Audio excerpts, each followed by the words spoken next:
In 1968, I was on Robben Island, serving a life sentence for fighting apartheid, the system that divided South Africans by race since 1948, stripping blacks of rights to vote, own land, or move freely. This story, The Printer's Ink, is about a man named Solomon, a printer in a Johannesburg township, whose small press became a weapon of resistance in the late 1960s. His story is about courage, sacrifice, and keeping hope alive, told so you can feel his heart and connect with his quiet fight. Solomon was a 42-year-old printer in Sophiatown, running a tiny shop that made flyers for churches and weddings. He lived in a shack with his wife, Dora, a seamstress, and their daughter, Nia, who was 14 and loved stacking papers in the shop. In 1968, Sophiatown was already half destroyed by apartheid's forced removals, but Solomon's press kept running, a stubborn holdout. Had heard my ANC speeches before my arrest in 1962, and though he wasn't a fighter, he wanted to help.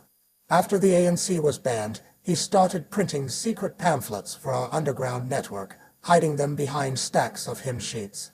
His shop was a front for resistance. Solomon printed leaflets calling for boycotts and strikes, using ink-stained hands to hide his work.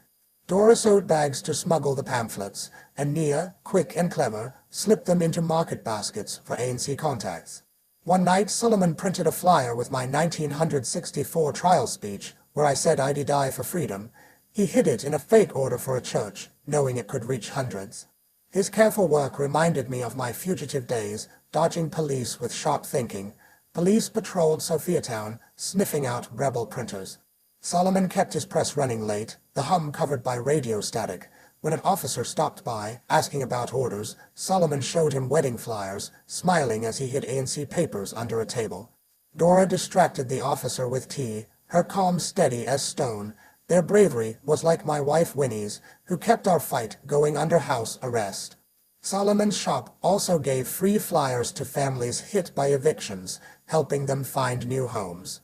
In 1969, Solomon's press became a hub for the Black Consciousness movement, led by Steve Biko, which worked with the ANC goals. He printed their calls for pride and resistance, his ink spreading hope. Nia, now 15, delivered these to students, her school bag stuffed with papers. One day, a neighbor tipped off the police, scared by threats. Officers raided the shop, but Solomon had moved the press to a shed behind his shack. He was questioned for hours, but said he printed only church stuff. They let him go, and his work continued. The raids didn't stop. In 1970, police searched his shack, tearing up floors.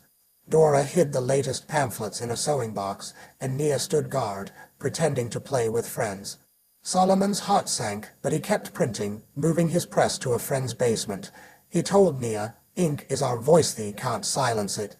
His words echoed our Robben Island talks, where we vowed to endure.